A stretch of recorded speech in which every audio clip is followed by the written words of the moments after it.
구원에 대해서 여러분들과 함께 좀 오랜 기간 좀 나누어 보고자 합니다.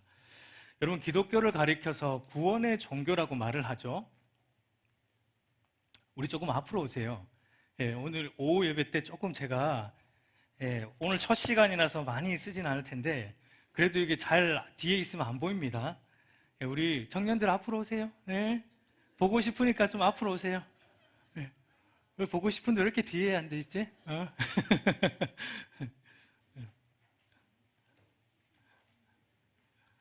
이쪽으로 오세요. 이쪽에. 여기. 거기 끝에는 되도록이면 비워 놓으세요. 그렇지.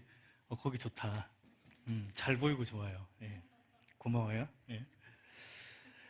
여러분, 기독교를 가리켜서 이제 구원의 종교 뭐 이렇게 얘기를 하잖아요. 그리고 성경을 구원의 책이다라고도 말하고, 맞는 말이에요.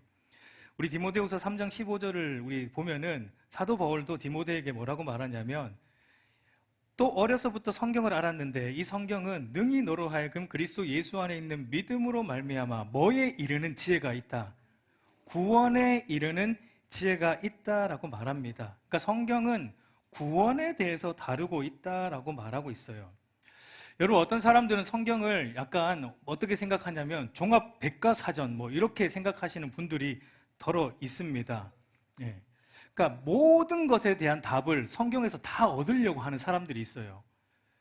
특히 이제 과학적인 사고를 가진 사람들이, 과학적인 사고가 뛰어난 사람들은 증거가 있어야지 믿으려고 해요. 증거 좋아합니다. 무조건 뭐 믿으려고 그러면 증거 대봐 뭐 이러거든요.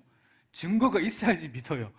그래서 과학적인 사고를 가진 사람들은 성경에서 일단은 뭐 내가 믿고자 하는 것에 대한 증거가 있을 때 믿으려고 합니다. 하나님의 존재에 대해서도 증거가 있어야지 믿으려고 해요. 하나님이 존재하시는데 그 증거가 뭐냐 이럽니다. 그런데 여러분, 성경은 하나님의 존재에 대해서 어떠한 과학적 증거를 우리에게 주지 않습니다.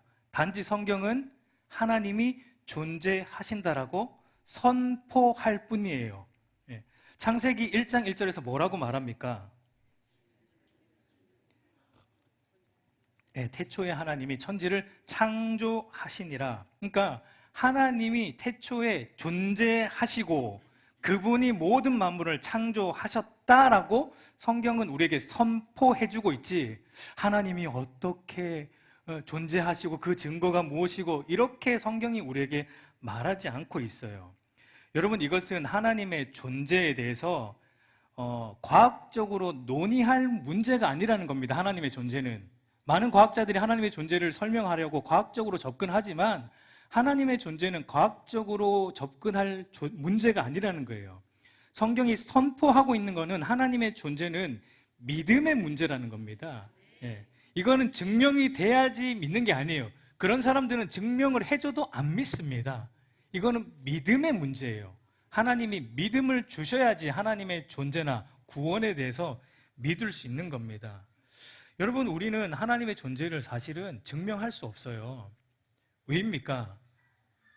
우리는 하나님이 만드신 피조물이에요. 그분은 창조주고, 여러분, 피조물이 창조주를 증명할 수 있습니까?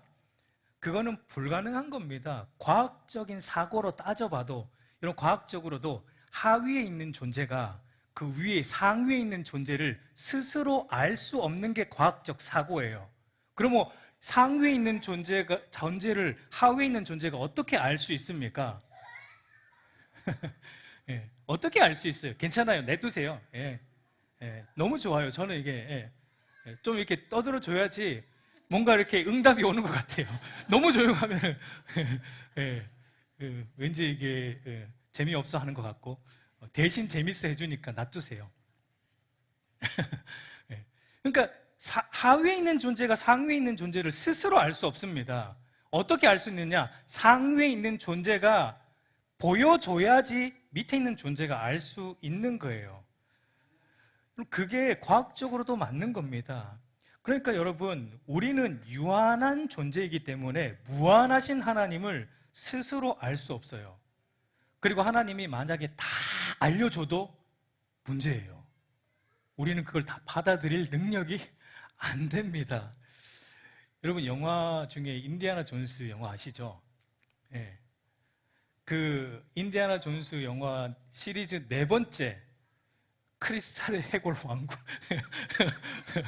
보셨죠? 보신 분들도 있죠? 나중에 한번 보세요. 재밌습니다. 그 영화의 마지막 장면이 아주 저한테는 인상 깊었는데 그 마지막 장면이 뭐냐면 그 독일군 여장교죠. 독일군 여장교가 정말 무한한 지식을 얻고자 합니다. 거기 뭐 외계인 나오고 하는데 뭐 그런 건 그냥 잊어버리시고요. 무한한 지식을 얻고자 해요. 뭐 그 지식을 얻고자 하는데 그 지식이 그 여장교의 머릿속에 들어옵니다. 근데 결국 어떻게 되죠? 그 여장교가 머리가 온몸이 터져서 죽어요.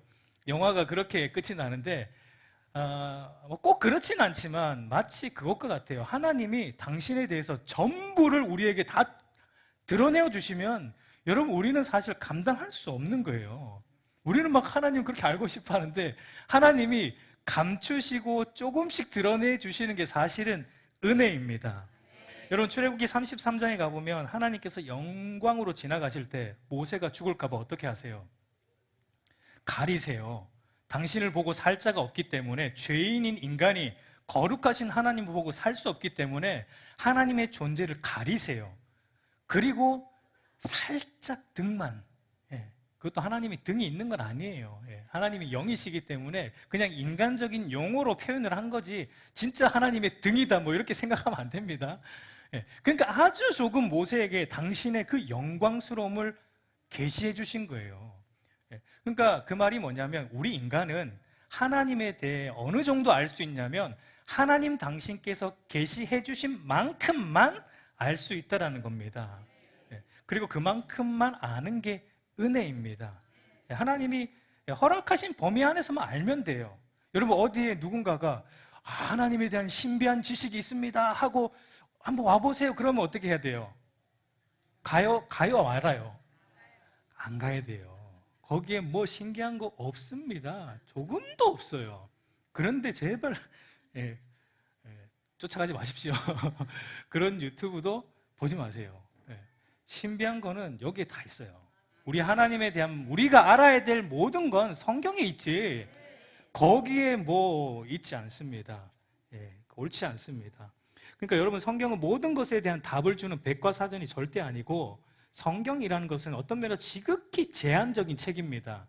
그러니까 성경은 예수 그리스도 안에서 믿음으로 말미암아 구원에 이르는 하나님의 지혜에 대해서만 말하고 있는 거예요.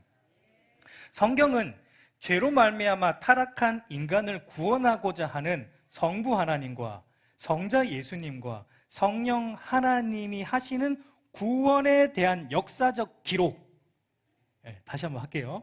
자, 죄로 말미암아 타락한 인간을 구원하시고자 하는 성부 하나님과 성자 예수님과 성령 하나님의 구원에 대한 역사적 기록이 성경이에요. 그러니까 성경은 한마디로 구원에 대한 전문 서적이지 백과사전은 아니다라는 것을 우리가 조금 알 필요가 있습니다.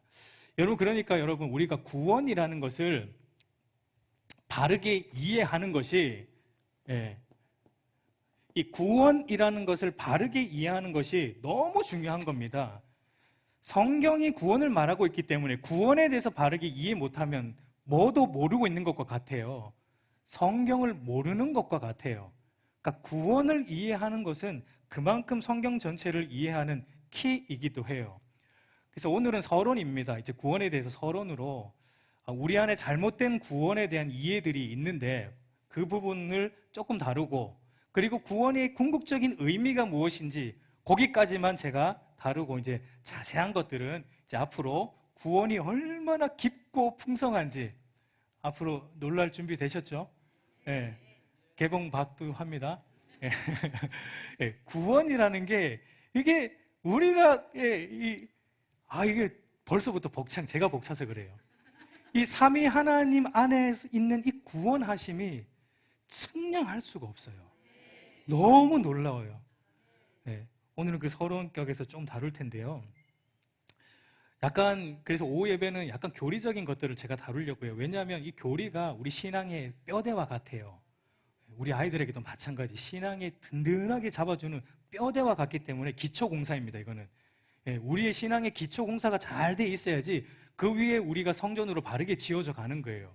기초 공사는 안 되는데 자꾸 뭐 위에다 올리면은 언젠가는 좋을 땐 좋은데 은혜 떨어지면 어떻게 돼요? 그냥 한순간에 무너지는 거예요. 근데 기초 공사만 잘 돼 있으면 아무리 바람이 불고 시험이 와도 절대 무너지지 않아요. 바로 이 오후 예배는 기초 공사 시간입니다. 빠지지 말고 나오십시오. 여러분, 우리가 안에 있는 잘못된 구원에 대한 이해들이 있어요. 그게 뭐냐면 첫 번째는 우리 안에 잘못된 구원에 대한 첫 번째가 뭐냐면 잘못된 구원이 첫 번째가 첫 번째는 저는 이렇게 얘기하고 싶은데요. 이기적인 구원 이해가 있습니다. 이기적인 구원 이해라는 게 있는데 이게 뭐냐면 구원이라는 것을 지극히 개인적인 것으로만 국한시키는 거예요. 그러니까 나만 잘 믿으면 된다.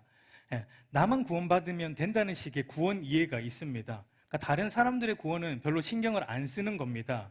그러니까 구원이라는 게 인간의 힘으로 되는 게 아닌데 굳이 내가 다른 사람들의 구원까지 뭐 신경 쓸 필요가 있는가?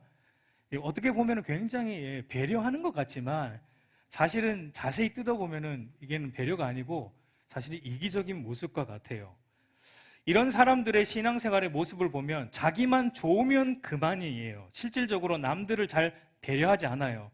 그리고 자기가 보기에 옳지 않은 것이 보일 때 그것을 자기 죄로는 여기지 않습니다. 교회 안에서, 공동체 안에서 누군가의 죄가 보일 때 자기 죄로 여기잖아요. 우리는 한 몸인데 한 몸의 일부가 잘못하고 있을 때 내 잘못으로 보지 않습니다. 그 사람의 잘못으로만 치부하고 잘못된 게 보이면 교회가 여기뿐인가 하고 옮기는 형태가 이기적인 자기 중심의 구원관을 가지고 있는 사람들이 있습니다. 그러니까 편하게 신앙생활을 하는 거예요. 자기가 편하게. 여러분, 우리 알곡교회 핵심 가치로 제가 첫 번째로 말한 게 무엇이었습니까? 예수님이 교회의 머리시고 우리는 그의 몸의 각 지체로서 함께 성전으로 지어져 간다는 거예요. 그러니까 구원받는 건 맞아요. 우리 힘으로 되지 않습니다. 그건 하나님의 은혜로만, 성령의 거듭나게 하시는 은혜로만, 예수 그리스도를 믿는 믿음으로만 돼요. 그런데 그것이 구원의 전부가 아니란 얘기입니다. 그게 바로 시작이에요. 구원의. 구원 받고 나면 이제 끝난 게 아니고 거기서부터 시작되는 겁니다. 구원 받고 나면 이제 먼저 들어온 우리 한 몸의 지체인 그 위에 새로 들어온 지체가 위에 돌로 얹어짐으로 또 새로운 지체가 얹어지고 이렇게 성전으로 함께 지어져 가는 거지 개인적으로 구원을 이룬다고 되는 것이 아니라는 거예요. 그래서 여러분, 교회 안에 어떤 게 있냐면 권징이라는 게 있어요. 권징. 여러분, 이 권징이 뭡니까? 권징이 뭐예요? 권징. 권징이라는 건 교회 안에 어떤 한 지체가 죄를 지었을 때, 잘못을 했을 때 책망하는 거예요. 물론 이 권징을 할 때는 절차가 있어요. 그러니까 개인적으로 누군가의 죄를 봤을 때 조용히 떠벌리면 안 되고 조용히 가서 개인적으로 본 지체가 가서 권면을 해야 돼요. 형제님, 자매님, 하나님 앞에 옳지 않습니다 하고 권면할 때도 어떻게? 겸손으로. 나는 당신보다 더 낫다? 절대 그런 모습이 되어서는 안 돼요. 나도 똑같은 죄를 지을 수 있는 죄인이다라는 심정으로 겸손하게 사랑으로 권면을 해야 돼요. 돌이키도록. 그런데 그래도 듣지 않으면 그때는 이제 저한테 얘기해 주셔야 돼요. 저한테 얘기해 주셔서 그 사람과 제가 둘이서 이제 또 갑니다. 그 형제에게 가서 또 겸손히 그를 사랑으로 돌이키려고 권면할 거예요. 그래도 듣지 않으면 그때는 우리 당회에 보고가 됩니다. 그럼 우리 장로님들과 저와 그 사람과 다 같이 갑니다. 이제 수적으로 이제 밀어붙이는 거예요. 다 같이 가서 권면을 할 겁니다. 그것도 사랑으로, 겸손으로 할 거예요. 그래도 듣지 않으면, 이쯤 되면 회개하면 좋겠는데 그래도 듣지 않으면 그때는 교회 전체의 몸이니까 교회 전체의 공론화합니다. 그때는 그리고 교회 전체에서 권징을 시행할 거예요. 그래도 듣지 않으면 출교시키는 게 교회법이에요. 여러분 이게 교회에서 이런 거 해야 되나? 이렇게 볼 수 있어요. 근데 여러분 왜 이런 단계를 거치냐면 제일 마지막 단계 오기 전까지 이 사람이 돌이키도록 사실은 기회와 기회를 주고 있는 거예요. 여러분 이 권징이라는 거 오늘날은 잘 안 하고 있어요. 사실은 오늘날 교회가 이거 안 합니다. 왜냐하면 이거 하면은 사람들 도망가니까, 이거 하면 싫어하니까 오늘날 교회가 권징 조례를 잘 시행하지 않아요. 그런데 여러분 종교개혁자들이 참된 교회를 말할 때 이게 들어가 있었어요. 첫 번째가 말씀, 바른 말씀이었고, 두 번째가 성례 시행이고, 세 번째가 권징이에요. 이게 있어야지 참된 교회라는 겁니다. 이게 없으면 교회가 아니라는 거예요. 사실은 왜 권징이 필요하냐면 우리는 한 몸이기 때문에 이 교회의 거룩성을 지키기 위해서는 권징이 반드시 교회 안에 있어야 된다. 그러나 항상 겸손으로, 사랑으로 해야 된다라는 걸 말합니다. 그래서 여러분 이 구원이라는 게 이런 게 있는 게 그런 거예요. 구원이라는 게 개인적인 게 아니라는 거예요. 개인적으로 나만 믿고 구원받으면 이거 안 해도 되죠. 왜 신경 씁니까? 근데 구원이라는 게 개인적인 구원이 아니기 때문에 우리는 교회 안에 이런 법이 있는 겁니다. 그래서 예수님께서도 너희는 이렇게 기도하라라는 주기도문을 가르쳐 주셨을 때 어떻게 말씀하셨습니까? 너희는 이렇게 기도해라. 하늘에 계신 우리 아버지예요. 하늘에 계신 너의 아버지가 아니고 하늘에 계신 우리 아버지예요. 공동체의 아버지입니다. 공동체를 강조하신 거예요. 우리 아버지라는 거예요. 그러니까 구원이라는 것을 나 중심으로 생각하면은 여러분 안 돼요. 여러분 오늘 우리는 이 개인주의와의 전쟁을 선포할 필요가 있습니다. 교회 안에 이 개인주의, 오늘날 교회 안에도 이 개인주의가 팽배합니다. 우리 교회는 개인주의와 전쟁을 선포해야 돼요. 교회는 개인주의로 가면 안 됩니다. 공동체예요. 함께 자라가야 돼요. 그게 바른 구원의 모습이에요. 그리고 두 번째로 바르지 못한 구원 이해는 어떤 게 있냐면, 두 번째는 이원론적 구원관이에요. 이원론적 구원 이해가 있습니다. 이게 무슨 말이냐면 쉽게 말해서 구원을 장소적으로, 장소적인 차원에서만 이해하는 건데, 더 쉽게 말해 구원은 죽어서 천국 가는 거다 이렇게 이해하는 겁니다. 물론 이게 아예 틀린 말은 아닌데 이렇게만 이해하면은 틀린 게 되는 겁니다. 구원을 죽어서 천국 가는 것으로만 이해하는 사람들의 신앙생활의 특징이 뭐냐면, 여러분 이 땅에서의 삶이 어때요? 고달파요. 이 땅의 삶은 지옥 같아요. 기쁨이 없어요. 예배 드리러 나올 때 보면 전부 막 일주일 동안 지친 얼굴로, 폐전병으로 얼굴로 좀 승리한 사람처럼 승전보를 울리며 예배당으로 나와야 되는데, 또 한 주 동안 막 이 고달픈 세상 속에서 지치고, 물론 우리가 지치죠. 저도 힘들어요. 주일 오전 예배 끝나고 지금 셀 우리 신방하고 있잖아요. 그러니까 예배 끝나고 점심 먹고 셀 신방하고 바로 또 오후 예배. 이게 보통 일이 아닙니다. 그러니까 구원이라는 걸 단순히 죽어서 천국 가는 것으로만 이해하면은 이게 잘못된 거예요. 여러분 우리는 천국을 언제 갑니까? 언제 가요 천국을? 천국은 예수 믿고 거듭나는 순간 이동하는 건 아니고, 거듭나는 순간 우리는 이미 하나님 나라가 우리 안에 임한 거예요. 마태복음 12장 28절 한번 찾아보세요. 마태복음 12장 28절.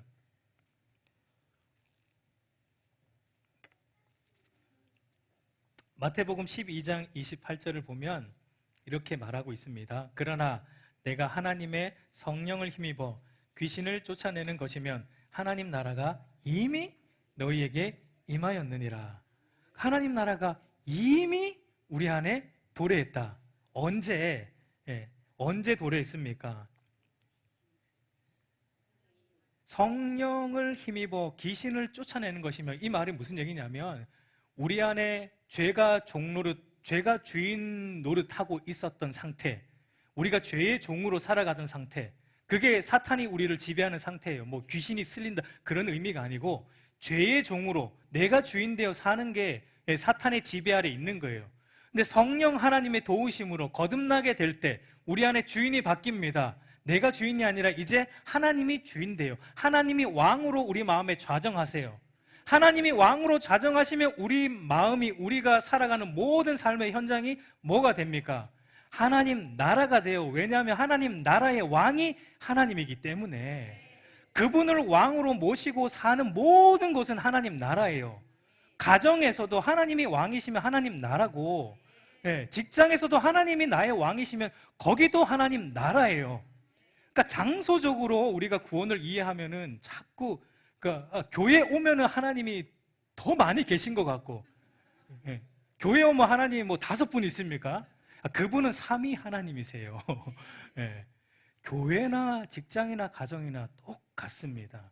하나님을 왕으로 삼고 있으면 우리는 이미 하나님 나라에 들어온 거예요. 그래서 찬송가 438장에 우리가 자주 부르는 찬송 있잖아요.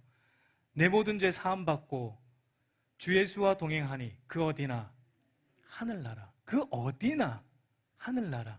그 어디나가 어디입니까? 기쁨이 있는 곳이나 사망의 음침한 골짜기나 푸른 풀밭이나 하나님과 동행하고 주 예수와 동행하면 그 모든 것은 하나님 나라. 여러분, 그래서 예수 믿고 거듭나면은 거듭나기 전과 거듭난 후에 우리의 삶의 모습이 바뀝니까?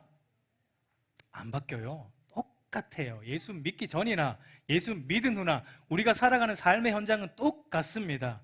전혀 바뀌지 않아요. 그런데 뭐가 바뀌어요? 우리가 바뀌는 거예요. 우리 안에 하나님 나라가 임하기 때문에 일상은 똑같은데 그 삶의 내용이 달라지는 겁니다. 왜냐하면 거듭나면 삶의 이유와 목적이 바뀌기 때문에 그래요. 가치관이 다시 세팅이 됩니다. 처음부터. 이전에는 나의 목적을 이루는 가치관으로 살다가 거듭나면 이제 하나님 나라의 가치관으로 세팅이 돼요. 그러면요, 삶 자체가 다릅니다. 그 사람은 여러분 얼굴에서 표가 나요. 하나님 나라를 사는 사람은. 좀 웃고 다니세요. 왜 자꾸 제가 웃상 아닙니까? 아닙니까? 네, 웃고 다니십시오. 네. 여러분 직장에서 여러분에게 휴가를 주죠. 휴가를 주는데 휴가를 왜 줍니까? 휴가를 왜 줘요, 여러분이 직장에서? 쉬라고 주는 것 같죠? 아닙니다. 조금 쉬고 더 많은 성과를 내라고 휴가를 주는 거예요. 사실은 그게 참된 쉼을 주는 게 아닙니다. 여러분, 모든 이들이 가고 싶어하는 꿈의 직장이라 하는 구글, 미국의 구글 회사, 저는 가보진 않았지만 어떤 그 분들의 소리로 들으면, 이런 그 구글에 하면은 그 구글 미국의 본사에 가보면요, 직원들의 모든 편의를 위해 모든 걸 무료로 다 제공해 준다고 합니다. 회사 안에 피트니스 있죠, 수영장이 있죠, 온갖 모든 시설들 다 갖추고 있죠. 음식은 전문 셰프들이 항상 대기하고 있어서 먹고 싶으면 주문하면 바로, 모든 게 공짜예요. 무료예요. 왜 그렇게 합니까? 딴 데 가지 말고 여기서 죽으라는 거예요. 여기서 일하다 죽으라는 겁니다. 그게 좋은 것 같죠? 여러분, 우리가 그걸 내막을 잘 들여다봐야 돼요. 그런 제공을 세상이 해주는 건 우리에게 편의를 주는 게 아니에요. 참된 쉼을 주려고 하는 게 아니에요. 여기에서 벗어나지 말고 이 회사 안에서 모든 거 다 해줄 테니까 여기에서 먹고 살고, 그래서 어떻게 이 회사를 위해 성과를 내놓으라는 겁니다. 쉬게 해주는 것 같지만 쉬는 게 아니에요. 여러분, 우리가 살아가는 세상은요, 애굽 시스템입니다. 노예 시스템이에요. 벽돌 쌓아야 돼요. 잠깐 쉬게 해주는 것도 쉬게 해주는 게 아니에요. 그런데 여러분, 거듭나고 나니까 이게 바뀌어요. 똑같은 시스템 안에 우리가 살아가는데 거듭나고 나니까 더 이상 성과에 목매지 않습니다. 성과가 좋아야 행복하고 나쁘면 불행하고 이게 안 돼요. 왜냐하면 이미 우리 안에 하나님 나라가 임했기 때문에, 그 나라의 기쁨이 우리 안에 들어오기 때문에 그게 진짜 구원이에요. 근데 이 이원론적 구원관을 가지고 있으면요, 그게 안 됩니다. 그래야지 어디에 들어와야 기뻐요. 교회 안에 있을 땐 조금 기쁘고 또 돌아가면 또 고달픈 또 그 살아야 되고 뭔가 조금 은혜 받으면 또 뭐 달라지고 그러다가 또 이렇게 그게 이제 잘못된 구원 이해로 인한 우리 안에 잘못된 신앙의 형태예요. 그리고 세 번째는 잘못된 또 구원 이해가 어떤 게 있냐면 세 번째는 번영주의 구원 이해입니다. 사실 우리 한국 교회에 제일 이게 토착화되어 있는 우리 한국 교회에 제일 강하게 퍼져 있는 구원 이해가 바로 여기 세 번째 번영주의 구원 이해. 여러분 이건 한마디로 말하면 말 그대로 번영주의예요. 그러니까 예수 믿으면 다 잘 된다는 걸 믿는 겁니다. 예수 믿으면 물질적으로 다 잘 되고 예수 믿으면 육체적으로도 다 건강하고 예수 잘 믿으면 하는 일마다 다 형통한다가 번영주의 구원 이해입니다. 이것도 여러분 틀린 말은 아닙니다. 예수 믿으면 잘 되죠. 왜 안 됩니까? 그런데 그렇게만 보면 안 된다는 거예요. 그렇게만 보면 안 된다는 거예요. 여러분 성경이 말하는 형통과 복이 뭡니까? 제가 예전에도 한번 얘기한 적이 있지만 성경이 말하는 복이 뭐예요? 성경이 말하는 복. 여러분 성경이 말하는 이 복이 도대체 뭡니까? 성경이 말하는 복. 성경이 말하는 복은 하나님과 바른 관계 안에 있는 거예요. 그 안에 있을 때 모든 게 복이 돼요. 하나님과 바른 관계에 있을 때 물질도 복이 되고 하나님과 바른 관계에 있을 때 건강도 복이 되는 거예요. 근데 하나님과 바른 관계에 있지 않으면서 돈 많은 거는 복이 아닙니다. 복이 아니에요. 여러분 구약을 보면은 구약 성경을 보면 대체적으로 우리 그리스도인들의 모습이 어떤 모습으로 그려집니까? 구약 성경을 보면 아브라함이나 이삭이나 야곱이나 요셉이나 다 어때요? 욥이나 다 부자입니다. 부자예요. 예수 잘 믿으니까 부자 되는 거예요. 다 부자였어요. 구약의 하나님의 백성들이 다 부자였어요. 근데 여러분 이제 거기 구약의 시선을 두다가 우리 잠깐 신약으로 한번 가보자고요. 신약에 와서 예수님의 12사도를 우리가 한번 대표적인 그리스도인의 모습이니까 12사도의 모습을 보자고요. 12사도들은 어땠어요? 다 부자였어요? 아니에요? 아닙니다. 그리고 다 인생의 끝이 어땠어요? 말하기가 두렵죠? 전부 순교했어요. 12사도들은 다 목 잘라 죽고 정확한 건지는 모르겠지만 구전에 의하면 도마는 선교 갔다가 끓는 가마에 삶겨져 죽었고 여러분 12사도는 다 그렇게 죽었어요. 예수 잘 믿는 사람들의 대표인데 여러분 그러면 이거 어떻게 이해해야 돼요? 예수 잘 믿으면 잘 된다면서요. 물론 구약에 다 잘 됐는데 왜 신약에 있는 성도들은 전부 왜 그렇게 돈도 없고 또 복음 전하다가 다 그렇게 순교당하는 삶으로 마감했습니까? 왜 구약과 신약에 이런 차이가 있는 거예요? 여러분 이걸 우리가 잘 이해해야 된다고요. 왜 구약과 신약에 이런 차이가 있는가? 여러분 이걸 무엇으로 우리가 이해해야 되냐면 구약은 예수 그리스도가 오시기 전이었죠. 예수 그리스도가 오시기 전 복의 근원이신 예수 그리스도가 이 땅에 오시기 전에는 눈으로 복을 설명할 필요가 있었어요. 눈에 보이는 것으로. 구약에는 그러니까 구약에는 주로 눈에 보이는 물질, 눈에 보이는 자녀의 번성, 눈에 보이는 형통으로 구원의 복을 설명하기 위해서 아브라함도 하나님이 거부가 되게 하셨고 이삭도 거부가 되게 하셨고 야곱도 마찬가지, 요셉도 마찬가지, 욥도 마찬가지. 그러니까 예수 믿음으로 오는 복이 얼마나 깊고 풍성한지를 눈에 보이는 것으로 구약은 설명을 할 필요가 있었던 거예요. 근데 복의 실체이신 예수님이 신약에 오셨습니다. 더 이상 이제 눈에 보이는 것으로 복을 설명할 필요가 없는 거예요. 그러니까 신약에 오니까 이왕이면 구약에 태어날 걸.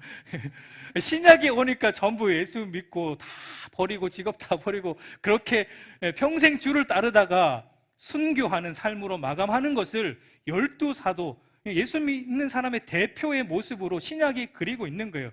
우리가 성경을 볼 때 이런 차이를 알아야 돼요. 왜 구약은 그렇게 물질적인 것으로 하고 신약은 그렇지 못한가? 예수님이 있기 때문이에요. 복의 실체이신 예수님이 오시기 전에는 그럴 필요가 있었고 예수님이 오신 이후에는 그럴 필요가 없어요. 왜? 예수님이 십자가에 죽으시고 부활하시고 승천하시고 성령님을 보내주심으로 성령 하나님이 우리 오실 때 이제 성령께서 우리 안에서 복을 증거하세요. 예수 믿음으로 하나님 나라를 사는 게 복이다라는 걸 성령 하나님이 그 구원의 깊이와 넓이를 우리 안에서 날마다 증거해 주시기 때문에 더 이상 눈에 보이는 것으로 설명을 안 해주셔도 되기 때문입니다. 여러분, 복이라는 게 우리 영어로 하면은 어떻게 말합니까? 우리 blessing이라는 말 자주 쓰잖아요. 이 blessing이라는 말의 어원이 뭡니까? 어원? 이 말이 어떤 말로부터 왔어요? 같은 B로 시작하는 말인데 blood 맞죠? 잘못 썼나요? 헷갈리네요, 막 쓰니까. blood라는 말, blood 피라는 말, 피라는 말로 blood 죄송합니다.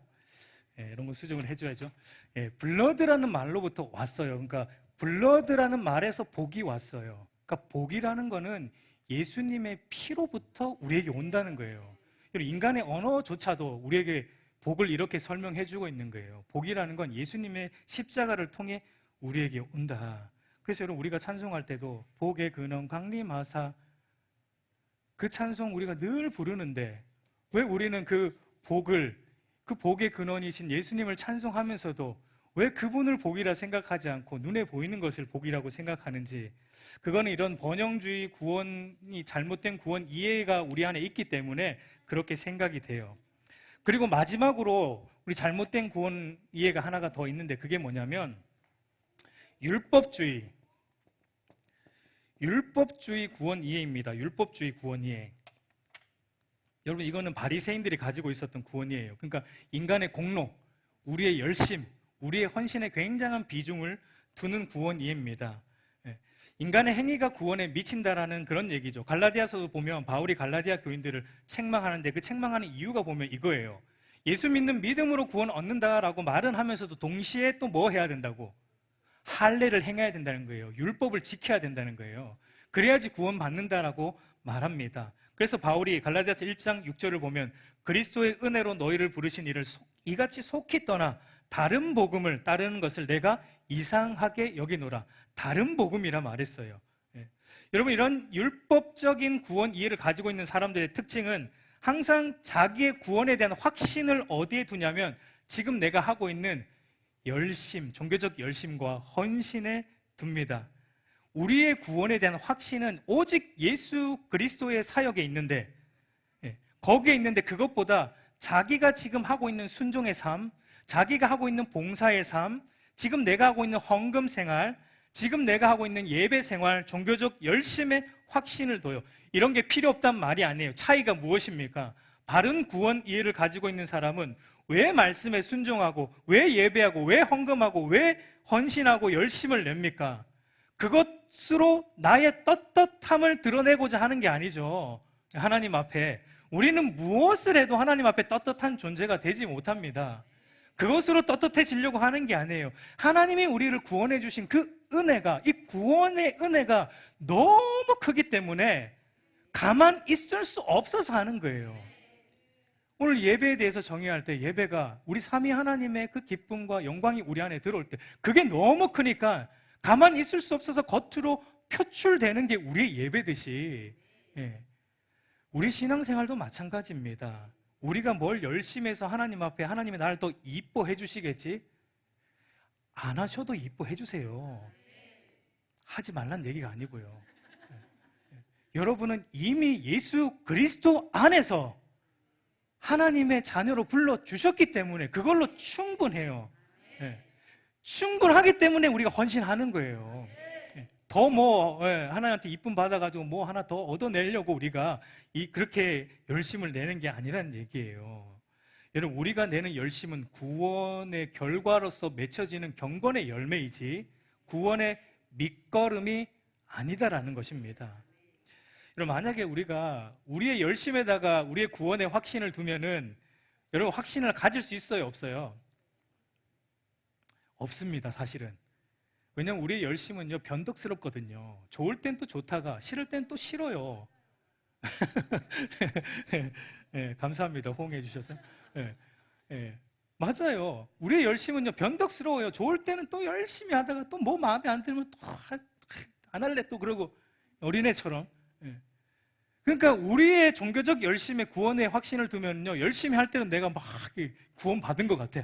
아, 나 구원 받았네, 너 구원 받았네, 우리 구원 받았네, 할렐루야. 근데 내가 또 열심히 못할 때는요, 하나님이 나를 사랑 안 하시나 봐. 그러면서 내가 구원 받았나 안 받았나 의심하면서 막 의심에 막 그 사로잡혀가지고.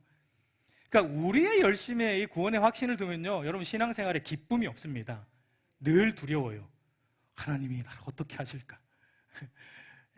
우리의 열심이 아니라 예수 그리스도의 우리의 구원의 근거가 있기 때문에 여러분 우리는 때로는 우리가 죄를 지어도 뻔뻔하게 사실은 또 나오는 거예요. 여러분 지금 얼마나 뻔뻔하게 나오셨어요. 한 주 동안 안 봐도 비디오 저도 마찬가지고요. 하나님 앞에 나올 자격이 있습니까?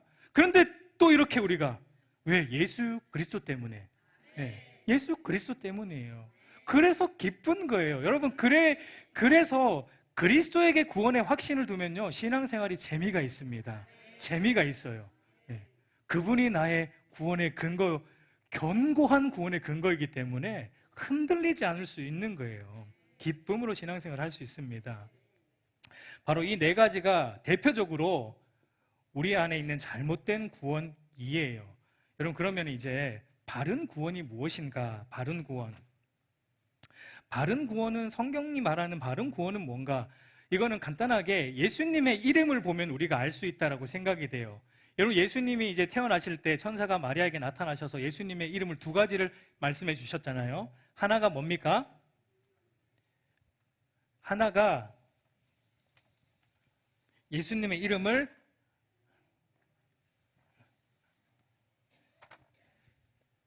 예수님이죠.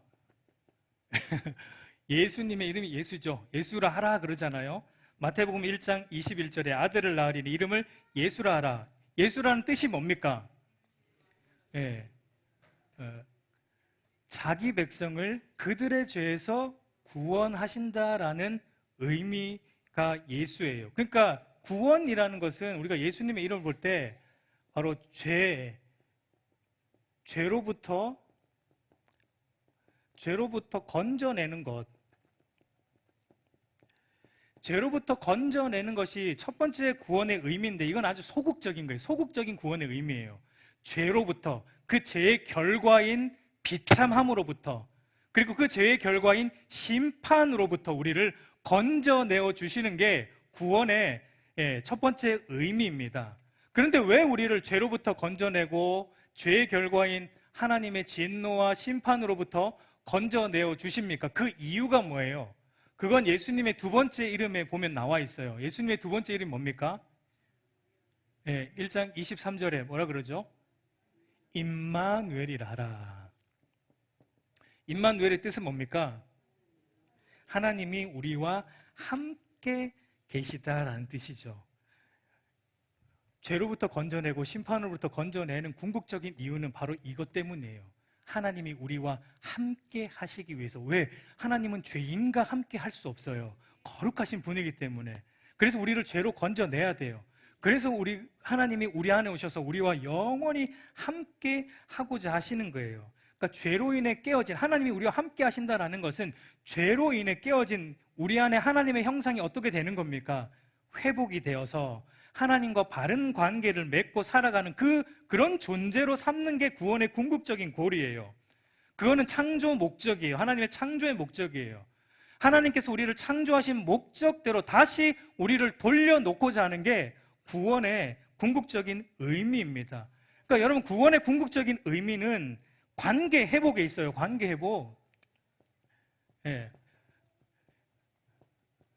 구원의 골은 임마누엘이라는 것은 관계 회복이에요. 하나님이 첫 번째 먼저는 하나님과 우리 사이에 깨어진 관계가 회복이 되고, 하나님과 우리 사이의 관계가 회복이 되면 그 다음에 뭐가 회복이 돼요?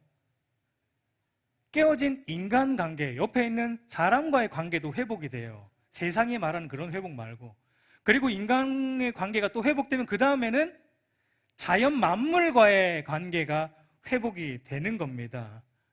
하나님은 여기까지 우리를 데리고 가고 싶은 거예요. 그냥 우리가 구원받아서 이제 좋다, 천국 간다, 여기에 머물러 있는 게 아니라 하나님은 모든 관계를 회복하고 싶으세요. 하나님과의 관계, 그리고 다른 사람과의 관계, 모든 피조세계와의 이 관계, 창조의 질서로 다시 돌아가는 겁니다. 여러분, 우리 인간이 하나님의 형상으로 창조되었다라고 말하잖아요. 그 하나님의 형상이 도대체 뭡니까? 우리가 하나님의 형상으로 창조되었다고 하는데, 하나님의 형상, 하나님의 형상이 뭐예요? 하나님의 형상.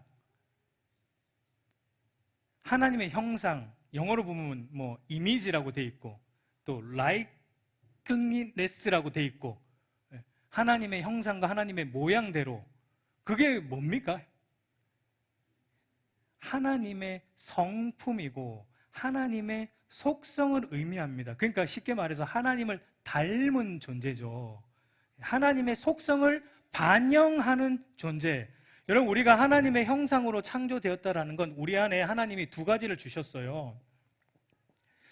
처음에 하나님이 우리에게 두 가지를 주셨어요. 형상이라는 것. 첫 번째가 뭐냐면 킹십을 주셨습니다. 처음에 우리 안에. 왜냐하면 하나님이 만왕의 왕이시죠.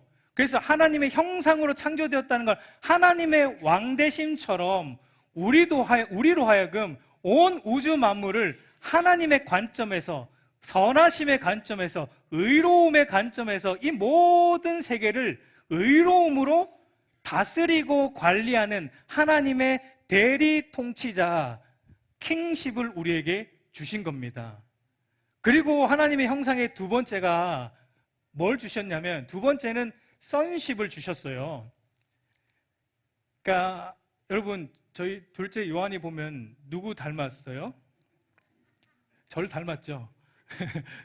당연히 저의 DNA를 물려받았으니까. 그러니까 하나님의 형상으로 창조되었다는 건 그런 것과 같아요.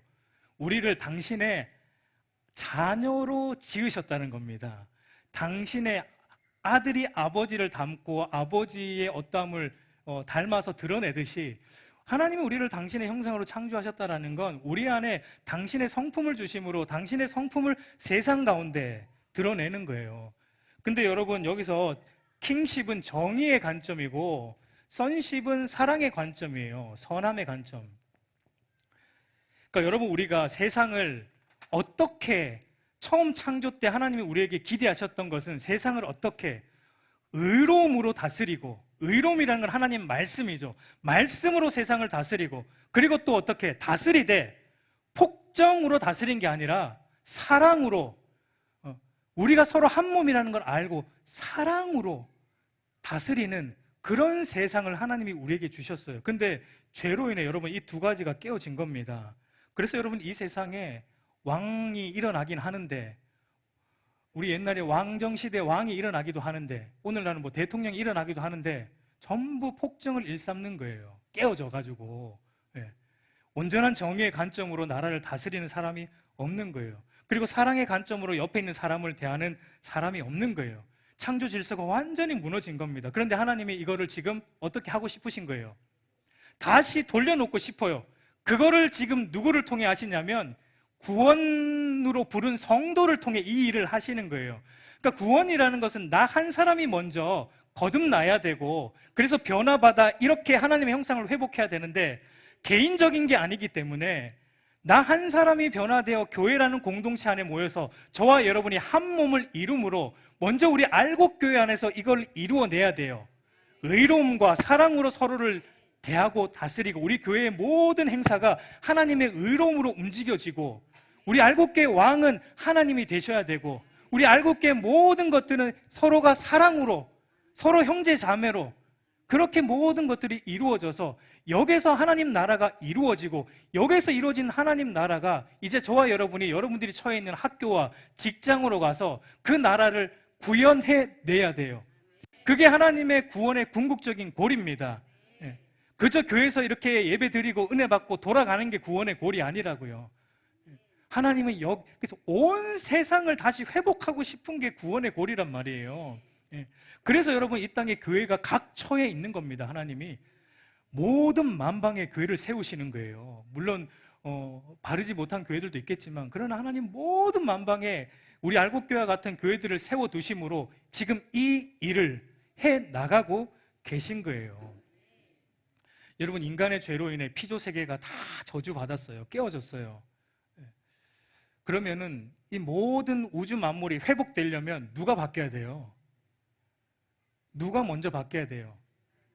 인간이 먼저 바뀌어야 돼요. 첫 창조 때는 인간이 제일 마지막에 창조되었잖아요. 근데 이제 여러분 구원이라는 걸 재창조라고도 말을 하잖아요. 하나님이 지금 재창조하고 싶으시거든요. 그럼 재창조하려면 제일 먼저 뭐가 바뀌어야 되냐면 저와 여러분이 바뀌어야 돼요. 인간이 바로 회복돼야지 나머지 피조 세계도 회복되는 겁니다. 여러분 이게 구원의 궁극적인 골입니다. 그래서 이 구원의 참된 의미를 모르면 그리스도인이라고 말하는 사람들도 그저 세상 사람들처럼 똑같이 살아갈 수밖에 없어요.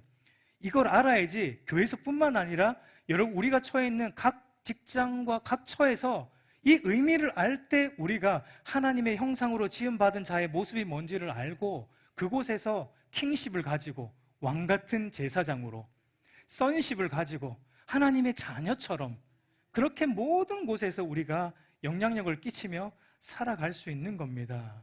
여러분 그 자리로 하나님이 우리를 부르십니다. 그리로 가셔야 돼요. 우리 사랑하는 여러분, 오늘 저와 여러분은 예수님 돌아가실 때 그 구원받은 한편 강도가 살아보지 못한 하루를 우리는 살고 있다는 것을 여러분 조금 기억했으면 좋겠어요. 여러분 예수님 돌아가실 때 그 한편 강도가 평생 죄짓고 살다가 죽기 직전에 예수님 믿고 구원받았어요. 어떤 분들은 거기에 은혜 받더라고요. 물론 은혜가 되죠. 그 강도가 보여주는 건 이 세상에 구원 못 받을 사람이 없다는 거예요. 누구나 구원에 못 받을 사람이 없다는 게 그 강도가 아주 잘 보여주죠. 근데 그걸 은혜 받는 게 아니고 나도 평생 그냥 내 마음대로 좀 살다가 마지막 죽기 직전에 예수 믿었으면 얼마나 좋을까. 그러고 천국 갔으면 뭐 이렇게 또 말씀을 적용하는 이상한 분들이 간혹 있습니다. 그게 여러분 아니에요. 한평 강도가 여러분 구원받고 난 이후에 가장 소원이 있었다면 뭐였을 것 같습니까? 뭐였을 것 같아요? 뭐 구원받았는데 뭐 더 이상 소원이 있을까? 저는 있었다고 생각해요. 그 강도의 소원이 뭐냐면 지금 발이 떠 있잖아요. 이 땅에 발 딛고 그 예수 믿는 믿음의 기쁨, 하나님과 동행하는 하나님 나라, 이미 내 안에 임한 이 하나님 나라, 지금 매달려가지고 하나님 나라가 임했거든요.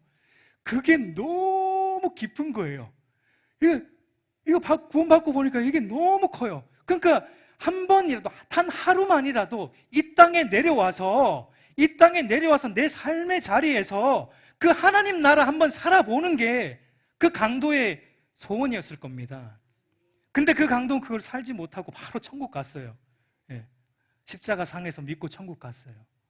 여러분 우리는 그 강도가 살아보지 못한 하루를 지금 계속 살고 있는 거예요. 계속 강도가 지금 천국에서 우리를 보면서 얼마나 부러워합니까? 그런데 여러분 우리는 어떻게 살고 있습니까? 이 구원의 의미를 바로 깨달아 알고 이 땅에서 하나님 나라를 여러분 바르게 누리며 살아가고 있습니까? 바르게 누리며 살아가고 있습니까? 여러분 그것은 구원의 의미를 바르게 깨달은 신자만 그렇게 살 수 있습니다. 이제 다음 주부터 이제 그 깊은 의미에 대해서 다룰 겁니다. 여러분 저와 여러분이 이 구원이라는 거 평생 교회 다니면서 매번 들어왔던 너무 식상한 주제입니다. 그러나 결코 구원은 관가되어서는 안 되는 너무나 귀한 하나님의 말씀이에요. 여러분 이 구원의 의미를 우리가 깊이 깨닫고 그 의미를 알고 이 땅을 여러분 나그네처럼, 이 말은 여러분 이 땅에서 아무것도 하지 말라는 얘기 아니에요. 어떤 분들이 제가 예전에 이제 섬기던 교회에서 어떤 분들은 목사님 설교 들으면요 이 땅에서는 뭐 그냥 죽으란 얘기 같아요. 이 땅에서 그냥 아무것도 하지 말라는 얘기 같고 뭐 돈 벌면 안 되고, 절대 그런 얘기 아닙니다. 잘못 들으신 거예요. 그렇게 들으면 예, 바른 그리스도는요, 이 땅에서도 최선을 다해서 살아야 돼요. 제가 늘 강조하는 거예요. 예수 잘 믿는 사람들은요, 자기 직업에서 최고가 돼야 돼요. 최선을 해야 돼요. 예, 정직하게 최선으로 일해야 돼요. 그러나 예, 우선순위를 명확하게 하셔야 돼요. 거기에 우리의 모든 소망이 있는 게 아니고 잠시 우리는 이 세상을 거쳐가고 영원한 하나님 나라가 우리의 본향이다라는 것을 늘 기억하면서 여러분 이 구원의 그 깊이, 넓이, 예, 여기에 우리가 감복되어서 하나님의 은혜 안에 날마다 구하는 은혜가 있기를 우리 주님의 이름으로 축복합니다. 아멘.